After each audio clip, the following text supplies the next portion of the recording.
영혼이 잘 되고 범사가 잘 되는 하나님의 은혜가 함께하기를 주님의 이름으로 축복합니다. 열심을 품으세요.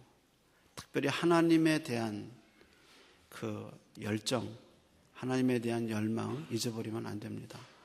제가 축복기도 하면서 느끼는 건데요, 저도 목사지만 누가 날 축복해 줬으면 좋겠다 하는 생각을 하고 축복을 해요. 저도 강도사고시 보기 전에 목사님한테 가서 목사님 저 시험 봐요, 축복해 주세요. 논문 낼 때도 목사님 저 논문 내요, 축복해 주세요. 심지어는 제가 우리 교회에서 있으면서도요, 강사들이 저희 교회 저희 집에서 주무시면 제가 애들 불러서 목사님 우리 아이들 축복해 주세요, 축복해 주세요 하고 아이들 축복받게 했어요. 근데 정말요, 아이들이 축복을 받고 나서 아이들이 바뀌는 걸 제가 느껴요. 이번에 제가 남가주 사랑의 교회 부흥회 갔을 때도요, 제가 강사인데 어디 미용소 앞에 갈 일이 생겼는데 그 주인이 저를 보고 나와서 그러는 거예요. 목사님, 우리 교회, 우리 가게 위해서 축복해 주세요. 그냥 가려고 그랬어요. 축복해 주세요. 그래서 제가 그 아침에 그 사람들을 같이 주인하고 축복했어요. 그럼 제가 느낀 게 그거예요. 열정을 잊어버리면 안 된다. 하나님의 복에 대한 열정, 하나님의 은혜에 대한 목마름, 이거 잊어버리면 안 된다 생각합니다. 한 해도 여러분 하나님을 향한 기대감, 하나님을 기대하세요. 말씀을 통해서 많은 은혜가 있을 줄로 믿습니다. 아멘. 한번 다시 아멘. 제가 목회를 배우는 초년병 전도자 시절에 당시 한국교회를 대표하는 목회자 한 분이 설교 중에 이런 얘기 하셨습니다. 그분에 의하면 그분은 이북에서 나서 이북 분들이 말이 좀 이렇게 세잖아요. 무슨 갔나 뭐 이렇게 센데, 그분 어렸을 때부터 계속 축복하는 말보다 무슨 뭐 망할 무슨 자 집구석 또 망할 뭐 이렇게, 그게 계속 그런 축복의 말이 아닌 것을 듣고 자랐는데, 그분이 이제 설교 중에 하는 얘기예요. 그래도 한국이 망하지 않은 이유가 뭐냐? 그것은 딱 한 가지 말을 부모들이 늘 애들한테 했다는 거예요. 그게 무슨 말이냐면 코에다 대고 뭐 하라고 그러죠? 흥해라 그런 거예요. 흥해라. 코 대고 뭐라 그래요? 코 나면 흥해라 그러잖아요. 근데 사실 여러분 국어사전에서 흥하다 찾아보세요. 흥이라는 말이요, 흥하다라는 말은 없어요. 흥해라라는 말은 없어요. 네이버 사전이나 사전에는 흥해라는 말이 없고요, 흥하다라는 말은 있어요. 근데 코 풀면서 흥하다 그러지 않잖아요. 뭐라 그래? 흥해라. 근데 흥자라는 말이요, 사전에 찾아보면 여러 가지 단어가 있는데 제일 첫 번째 의미는 재미, 그 다음에 fun, 흥미, 그런 뜻이에요. 그리고 두 번째 의미가 코 풀 때 내는 소리, 그렇게 나와요. 근데 이분이 그 흥해라 그 말을 때문에 애들이 잘 됐다는 거예요. 그러니까 사람들이 그 말 듣고 맞다고 고개를 끄덕였어요. 뭐 워낙 유명한 목사님이 한 말이니까 뭐 다 이렇게 끄덕였어요. 근데 제가 그 말을 들으면서 느끼는 게요, 전혀 관계없는, 잘 된다는 뜻이 없는데 코 풀 때 쓰는 흥해라는 말을 축복의 의미로 해석하는 걸 보면서 제가 느낀 게, 사람들의 마음속에는 축복에 대한 갈망이 있다는 거예요. 그게 하나님이 주신 영성 같아요. 저를 비롯해서 많은 사람들이 마음은 축복을 향한 갈망이 있어요. 남이 나를 축복해주고 격려해주고 힘주기를 바라는 겁니다. 우리 중에 아무도 그 사람 만나서 저주받고 그 사람 만나서 에너지 소비되고 이런 사람 만나고 싶지 않을 거예요. 만나면 격려가 되고 에너지가 생기고 축복해주는 그런 사람을 자꾸 만나고 싶어요. 저도 그런 사람 만나고 싶어요. 그러니까 우리가 한 해를 마치고 새 해를 시작하면서 하나님의 말씀을 이 12시 지금 10분인데 이게 자두 시원치 않은 시간인데 이렇게 많은 사람들이 나와서 예배를 드리면서 이렇게 말씀을 듣는 이유가 뭐냐? 그것은 말씀이 우리에게 생명이 되고 힘이 되기 때문에. 때로 하나님의 말씀이 나의 부족을 책망하고 나의 잘못을 경각심을 주기도 하지만 결국은 하나님의 말씀이 나를 불러일으켜 세우고 나에게 새로운 은혜를 주는 원동력이 되기 때문에 그래서 하나님의 말씀을 듣는 거예요. 하나님 말씀 없이 못 살아요. 그래서 말씀을 듣기 위해서 나온 겁니다. 하나님이 가나안 땅을 향해 들어가는 이스라엘 신세대에게 하신 말씀 중에 가장 강조하신 말씀이 너희가 새로운 땅에 들어가서 대대로 흥하고 싶으니, 너희가 대대로 성공하고 싶으니 그러면 이것을 지켜라 하신 게 신명기 32장 6절과 이 46절과 47절입니다. 이렇게 말씀하셨습니다. 잘 들어보세요. 여러분은 오늘 내가 전한 이 모든 말씀을 마음에 간직하고 여러분의 자녀들에게 가르쳐 지키게 하십시오. 이것은 헛된 말이 아니라 바로 여러분의 생명입니다.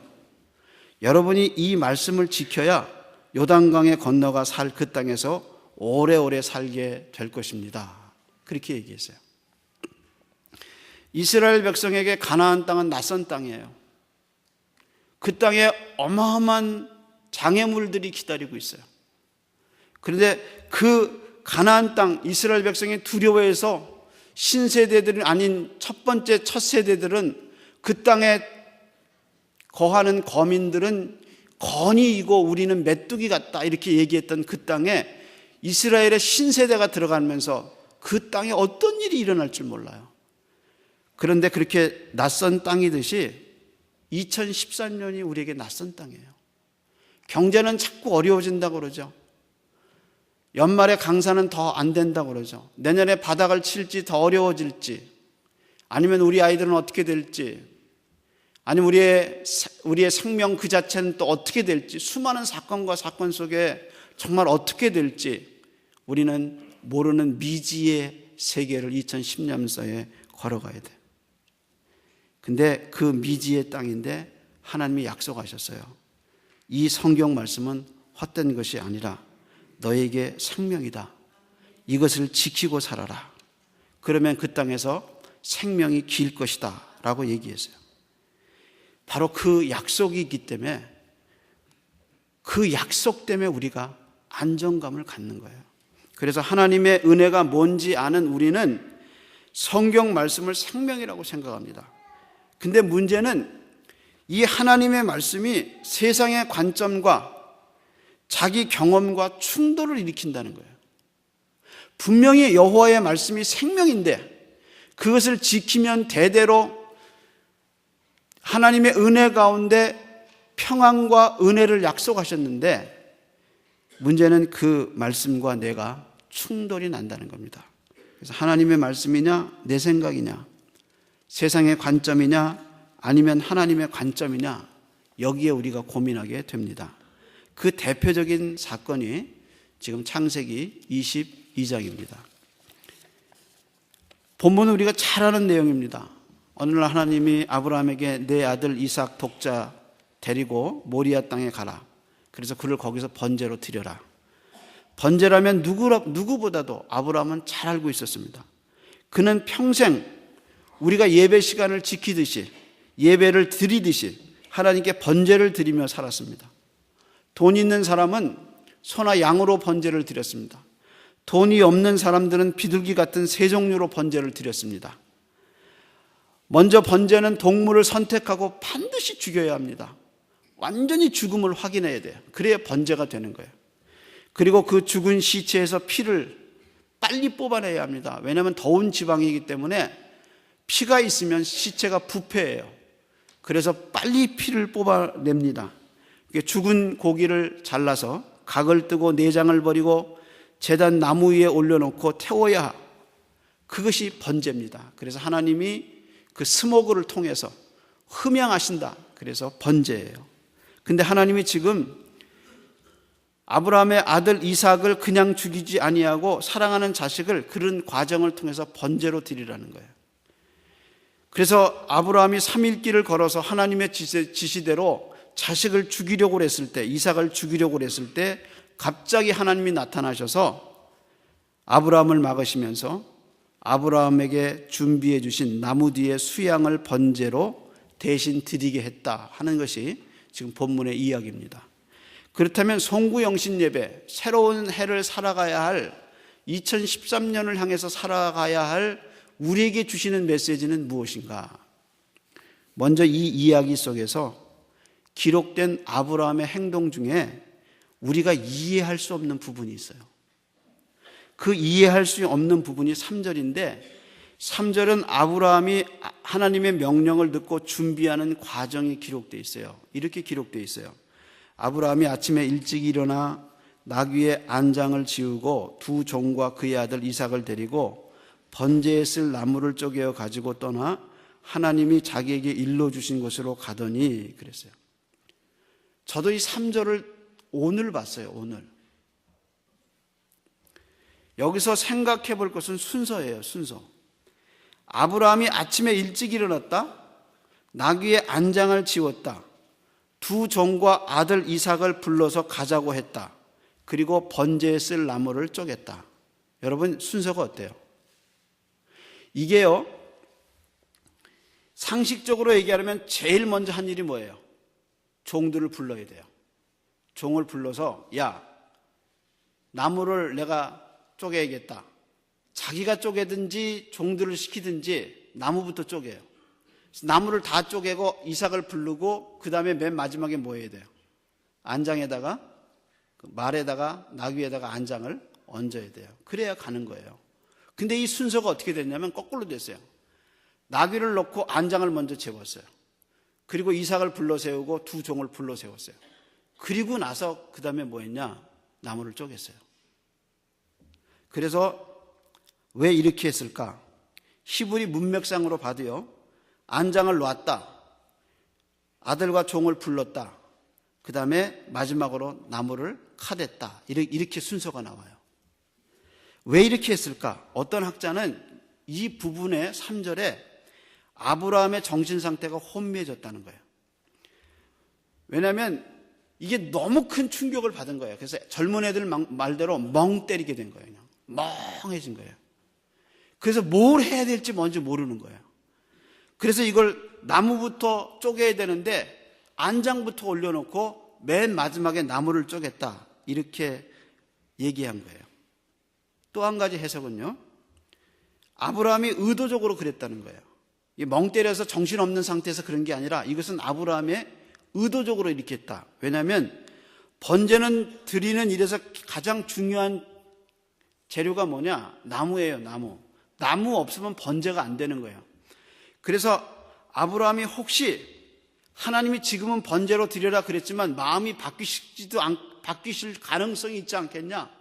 그러면서 맨 마지막에 안장 놓고 아들 부르고 종 2명, 믿을 만한 종 2명 세우고, 그리고 망설이다가 결국에 하나님이 번제로 드리라는구나. 그러고는 맨 마지막에 자기 손으로 나무를 쪼갰다. 이것이 이제 두 가지 해석이에요. 둘 중에 어떤 게 맞느냐? 멍 때려서 그랬냐? 아니면 의도적으로 그랬느냐? 알 수 없어요. 근데 둘 다일 수도 있어요. 근데 아브라함이 왜 이렇게 했는지 저자가 침묵해요. 근데 다만 알 수 있는 것은 본문을 읽어보면 하나님의 지시가 갈수록 확실해져요. 2절에는 하나님이 내가 내게 지시하는 산, 그를 나에게 제물로 드려라, 산이라는 말을 했어요. 근데 3절에 그 다음에 안장을 지우고 나무를 쪼개고 나서는 좀 더 구체적인 지시가 나옵니다. 3절에 이렇게 나왔어요. 하나님이 자기에게 일러준 곳으로 가더라, 그렇게 나왔어요. 그리고 4절에는 좀 더 정확하게 제3일에 아브라함이 눈을 들어 그곳을 멀리 바라봤다 했어요. 여기서 창세기 저자가 아브라함에게 주어진 하나님의 지시와 계시가 점점 정확하게 더 가까우고 있다는 거예요. 이렇게 하나님이 처음엔 산이라, 그 다음엔 장소다, 그 다음에 그 장소를 향해서 아브라함이 3일에는 더 가까이 가고 있었어요. 확실하게 번제로 드리라는 거예요. 근데 이 아브라함의 행동 반경, 아브라함의 행동 속에서 창세기 저자가 하고 싶은 얘기가 뭐냐? 아브라함이 철저하게 순종하고 있다는 거예요. 하나님의 말씀이 주어진 이후로 아브라함의 말이 없어요. 하나님을 향해서 왜 이렇게 하십니까? 말 없어요. 사람을 향해서 한 말도 없어요. 심지어는 사라에게도 얘기하지 않았어요. 심지어는 자기가 어떤 생각을 했는지 말하지 않았어요. 그리고 묵묵하게 하나님이 자기에게 준 명령을 순종하려고 노력하고 있어요. 더 놀라운 것은 이삭입니다. 이삭. 아브라함이 이삭에게 어떻게 했는가가 기록된 부분이 9절에서 10절이에요. 9절에 보면 아브라함은 그곳에 단을 쌓고 나무를 벌려놓은 다음에 자기 아들 이삭을 묶어 단의 나무 위에 올려놓았다. 그리고 그가 손을 내밀어 칼을 잡고 자기 아들을 치려는 순간에 이렇게 나와요. 그러니까 창세기 저자는 아브라함이 이삭을 죽이려고 칼을 대기 전에 뭐 했느냐? 먼저 묶었다고 그랬어요. 그런데 구약 성경 어디를 찾아보세요. 짐승을 번제로 드리기 전에 묶었다는 말이 있는지. 안 묶어요. 왜냐하면 제사장들이 워낙에 칼질을 잘했어요. 하도 많은 짐승들을 죽이니까. 또 번제를 드리는 예배자들은 어디를 찌르면 짐승이 죽을지 정확하게 알아요. 저도 어렸을 때 엄마가 닭 잡으라고 해서 닭 잡을 줄 저도 알아요. 닭은요, 도마 위에다 제가 탁 쳤는데 진짜 놀랐어요. 저도 처음엔 많이 놀랐는데 그 다음 그렇게 안 놀랐어요. 저도 피 보고 큰 사람이에요. 딱 쳤는데 닭모가지 탁 떨어졌는데 닭이 피 뿜으면서 퍽퍽퍽 뛰었어요. 처음엔 많이 놀랐어요. 근데 그것도 몇 번 하니까요, 그렇게 안 하고도 죽이더라고요.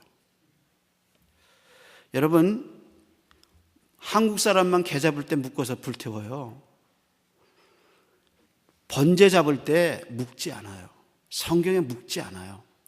그런데 묶을 필요가 없는데 창세기 저자가 이삭의 과정을 얘기하면서 번제로 드릴 때 아브라함이 묶었다는 얘기를 강조하고 있어요.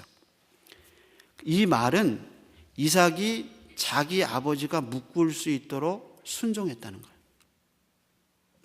이때 아브라함의 나이와 이삭의 나이가 이삭이 16살이었어요. 아브라함이 100세 이상 낳거든요. 116세예요. 그 아들이 아버지가 묶을 때 묶을 수 있도록 아버지께 자기를 순종했다는 거예요. 그리고 이삭은 자기 아버지가 목에 칼을 대기 전에 자기 몸을 순종했고 목이 칼이 될 때 그는 순종했어요. 창세기 22장을 성경학자들이 가르쳐서 구약 성경에 나오는 모든 이야기 중에 가장 신약의 십자가를 잘 알려주는 구약의 갈보리 사건이 창세기 22장이다. 그렇게 얘기해요. 그래서 이 구약의 십자가 사건 속에 순종하는 이삭의 모습은 아버지의 뜻에 순종하는 예수 그리스도의 그림자라고 얘기해요. 그러니까 이삭이 순종했어요. 이사야 53장의 7절에 이사야가 앞으로 신약 시대에 이루어질 예수님의 십자가 사건을 두고 이렇게 얘기했어요. 그는 곤욕을 당하였어도 침묵을 지켰으니 도살장에 끌려가는 어린 양과 털 깎는 사람 앞에 잠잠한 양처럼 그의 입을 열지 않았다 그랬어요. 여러분, 사명자는 말이 없어요. 부름받은 사람은 말이 없어요. 하나님에게 무엇인가 주 사명을, 임무를 부여받은 사람은 말이 없어요. 대신 그분의 말씀을 쫓아가는 철저한 순종만이 있어요. 하나님 이거 내게 맡겨주신 거예요. 고난이 있으면 감사하죠. 어려움이 있으면 축복이죠. 왜? 하나님이 맡겨주셨는데. 기억하세요. 하나님이 우리에게 좋은 것을 주신 후에 그것을 지켜보고 내가 어떻게 하나 지켜본다는 사실이에요. 하나님이 16년을 지켜봤어요. 누구를? 아브라함을.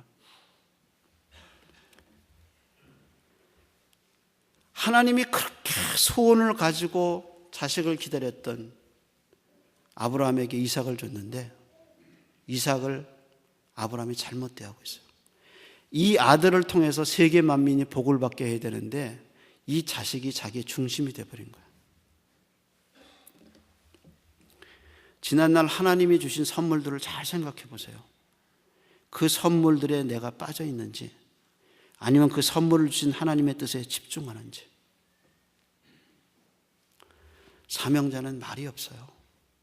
말씀을 받은 사람은 말이 없어요. 그러니까 하나님 나한테 주신 거니까.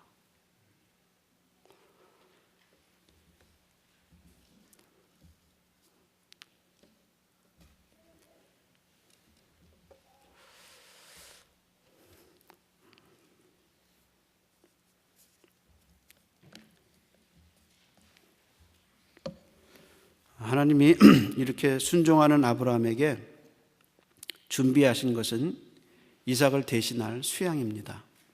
13절에 보면 아브라함이 주위를 살펴보니 뒤에 수양 한 마리가 있는데 뿔이 수풀에 걸려 있었다. 그래서 아브라함이 그 수양을 가져다가 아들을 대신해서 제물로 드렸다. 그렇게 했어요. 재미있는 것은 13절이 아니라 사실은 8절이에요. 이삭이 8절에 보면 아브라함에게 묻습니다. 3일 길을 가면서 아버지, 불과 나무는 여기 있는데 제물로 드릴 어린 양은 어디 있어요? 하고 물어요. 이 말을 듣고 아브라함이 한 말이 이겁니다. 얘야, 제물로 바칠 어린 양은 하나님이 직접 준비하실 것이다. 그렇게 얘기해요. 그러니까 아브라함이 한 그 이야기, 그것이 8절인데 13절에 그대로 이루어져요. 히브리 저자는 창세기 22장을 히브리 11장 19절에서 재해석했어요. 이렇게 해석했어요. 아브라함은 하나님께서 죽은 자 가운데서도 다시 살리실 것을 믿었습니다. 말하자면 아브라함은 죽은 사람들 가운데서 이삭을 다시 받을 셈입니다. 그렇게 얘기했어요. 히브리 저자의 말대로 아브라함에게 부활신앙이 있었어요. 내가 이걸 죽여도 하나님 다시 살린다. 이게 부활신앙이에요. 그러나 아브라함이 이 부활신앙과 함께 있었던 것은 하나님에 대한 철저한 신뢰예요. 철저한 신뢰. 하나님이 내 아들을 죽이고 나를 죽여도 하나님은 철저하게 신뢰하는 거예요. 내가 사망의 음침한 골짜기를 당하고 사방의 우겨쌈을 당해도 철저하게 하나님을 의지하는 거예요.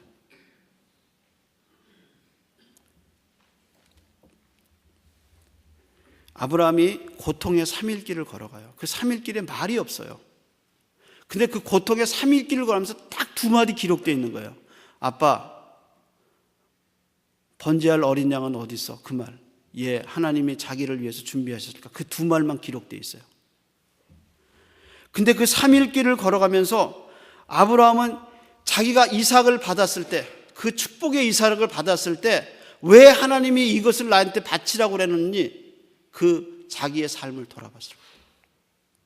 고난의 3일 길을 걸어가면서, 시련의 3일 길을 걸어가면서, 이 시험의 3일 길을 걸어가면서 철저하게 자기 자신을 보는 거예요. 내가 하나님 앞에 잘못 살았나 보다. 내가 하나님의 뜻을 어기고 내 중심으로 살았나 보다. 3일 길을 걸어가면서, 고난 길을 걸어가면서 철저하게 자기를 돌아보고 하나님을 신뢰하기 시작합니다. 그래서 얻은 신앙관이, 예, 하나님은 자기를 위해서 준비하셨을 거다.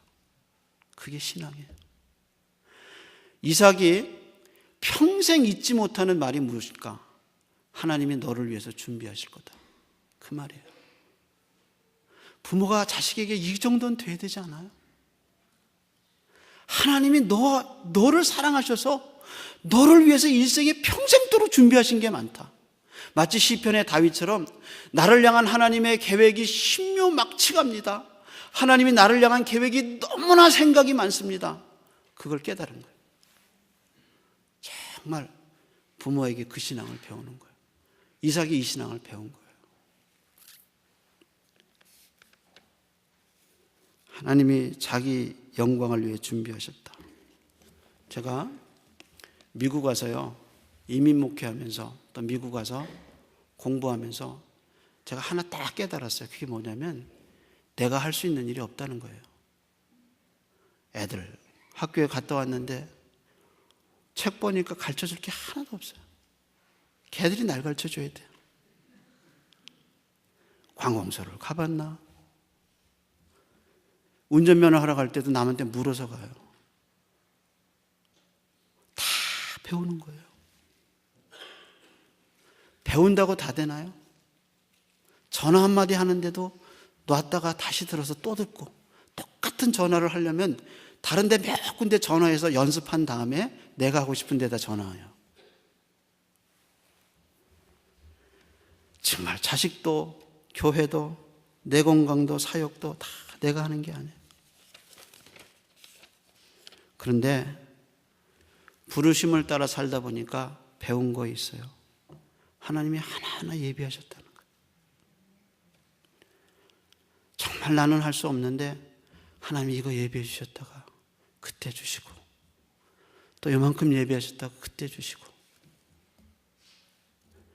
정말 하나님의 부르심을 따라 살았어요. 그게 배운 거예요. 그래서 제가 제 자식들에게, 교인들에게, 동료 목회자들에게, 혹은 목회를 배우는 후배 교육자들에게 꼭 얘기하는 거예요.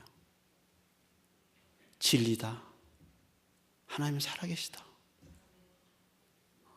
하나님 우리를 위해서 예비하십니다. 하나님 그 정도로 우리를 사랑하십니다. 하나님 철저하게 신뢰해야 돼요. 여러분은 제가 그냥 잘 되는 것 같죠? 우리 목사님 다 편한 것 같죠?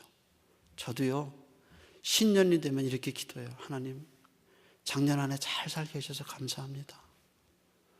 하나님, 새해도 목회 쫓겨나지 않고 잘하게 해주세요. 정말 이민교회는 무슨 일이 일어날지 몰라요. 하나님 도와주세요. 하나님 보고 갑니다. 도와주세요. 제 힘으로 못해요. 그 하나님에 대한 철저한 신뢰, 나를 여기 부르셨다는 하나님의 그 철저한 부르심이 없이는 한 시간도 못 견뎌요. 하나님이 여러분을 여기까지 인도하셨어요. 하나님이 여러분에게 자식을 주셨어요. 여러분에게 생업의 터전을 주셨어요. 그 하나님께로 왔기 때문에 하나님이 지켜주신다는 확신이 없이는 우리 못 살아요. 그래서 우리가 정말 이 광야 생활을 하면서 경험해야 하는 것은 하나님에 대한 철저한 신뢰예요. 이렇게 두셔도 믿습니다. 저렇게 하셔도 믿습니다. 하나님, 나 죽여도 하나님 거고 살아도 하나님 겁니다. 마지막으로 영화 얘기 하나 하고 마치려고 합니다. 127시간이라는 영화가 있습니다. 이 영화는 몇 년 전 일어난 실제 사건을 바탕으로 한 영화입니다. 2003년도 영화의 실제 모델은 에런 렐스톤이라는 유타주에 사는 27살 된 등반가였습니다. 그는 산을 오르기보다 산 위에 있는 계곡, 깊게 파여진 계곡을 다니면서 그 계곡을 타는 사람이었습니다. 근데 어느 날 계곡을 타다가 요만한 좁은 공간에서 바위가 떨어져 가지고 오른손이 딱 걸렸어요. 그는 처음에 쉽게 뺄 줄 알았어요. 근데 그가 아무리 애를 써도 팔을 빼지 못했습니다. 그래서 3일을 버텼어요. 배낭 안에 온갖 물건을 다 쓰고 식량과 물이 다 떨어졌을 때 문제는 그가 조난당했다는 사실을 이 세상에 아무도 모른다는 거예요. 그가 여기 있다는 것도 아무도 몰라요. 그래서 구조대가 올 가능성은 하나도 없습니다. 그는 추위와 배고픔 때문에 바위에 깔린 팔을 바라보면서, 썩어가는 팔을 보면서 그는 계속해서 좋은 이미지, 좋은 것들을 자꾸 생각했습니다. 그래서 자기 몸이 유체 현상이 일어나서, 이탈 현상이 일어나서 자기가 거기 가기를 바라면서 계속 그 외로움과 싸웠습니다. 그는 드디어 결정했습니다. 여기서 살아날 수 있는 유일한 길은 손을 잘라내는 겁니다. 그래서 그는 옷으로 팔을 감싼 다음에 칼로 자기 팔목을 자르기 시작했습니다. 손톱깎이에 있는 그 조그만 칼을 가지고 그는 무딘 칼로 자기 팔을 잘라내기 시작했습니다. 그는 여러 시간 걸쳐서 드디어 팔을 잘라냈습니다. 그 아픔이 오직했겠어요. 그는 팔을 자르고 10km를 걸어 내려오다가 다른 등반객을 만나서 구조받게 됐습니다. 그가 방송 인터뷰에서 한 얘기입니다. 어떻게 그럴 수 있었는가? 기자가 물었습니다. 그는 이렇게 얘기했습니다. 살아남기 위한 다른 선택은 없었다. 그게 유일한 방법이었다. 하나님이 왜 자기 아들을 십자가에 죽였을까? 그것은 우리를 구원할 수 있는 유일한 방법이에요. 불신앙과 자기 중심과 천국과 지옥과 그 하나님의 나라를 모르는 인생을 위해서 하나님이 자기 아들을 죽일 수밖에 없어요. 그래서 사도 바울은 이런 하나님의 모습을 구원의 측면이 아니라 인생의 전반적인 측면에서 우리에게 이렇게 권면하고 있습니다. 우리가 아직 죄인 되었을 때 그리스도께서 우리를 위하여 죽으심으로 하나님께서 우리에 대한 자기의 사랑을 확증하셨다. 여기서 확증이라는 말은 눈에 보이는 거예요. 그거 보면 내가 누군가를 부인할 수 없어요. 다시 말해서 하나님이 자기 아들을 십자가에 죽이게 함으로써 내가 하나님의 사랑을 거부할래야 거부할 수 없게 만든 사건이 십자가 사건이에요. 그리고 바울은 여기서 더 나가고 있어요. 그래서 창세기 22장의 사건을 아주 정확하게 우리에게 얘기해 줍니다. 말하면 이렇게 말했습니다. 자기 아들을 아끼지 않고 우리 모든 사람을 위하여 내어주신 이가 어찌 그 아들과 함께 모든 것을 우리에게 은사로 주시지 않겠느냐. 여기서 은사라는 말은 은혜라는 말과 같아요. 자기 아들을 십자가에 못 박아 죽게 하셔서 너를 구원하시고 아들 삼으시고 자녀 삼으신 하나님이 왜 우리에게 필요한 것을 주시지 않겠느냐라고 바울이 로마서 8장에서 성령장의 맨 마지막 부분에서 하나님이 우리를 위해서 얼마나 좋은 것들을 예비하셨는가를 선언하고 있습니다. 우리에게 예수님을 주신 하나님이 아버지시라면 예수님이 오셔서 내가 세상 끝날까지 너와 함께 하겠다고 약속하신 것을 믿는다면, 그분이 우리를 고와 같이 버려두시지 않겠다고 약속하신 약속을 믿는다면 2013년도 하나님이 예비하신 것이 있을 줄로 믿습니다. 걱정하지 마세요. 두려워하지 마세요. 어떻게 할까? 하나님 철저하게 신뢰하세요. 고난을 주면 받는 겁니다. 축복을 주면 그 축복 속에 빠지지 않는 겁니다. 축복을 주신 하나님을 더 바라보고 고난을 주신 하나님을 더 바라보고 하나님 철저하게 신뢰하고 가는 거예요. 하나님 중심으로 가는 거예요. 말하지 마세요. 아브라함이 사명을 받고 말씀을 받고 충실하게 걸어갔다가 여호와의 일에 준비하심을 맛봤어요. 하나님이 맡겨주신 일, 맡겨주신 기업 묵묵하게 걸어가세요. 당신의 생애 속에 십자가의 사건과 함께 위대한 하나님의 공급하심이 있을 줄로 믿습니다.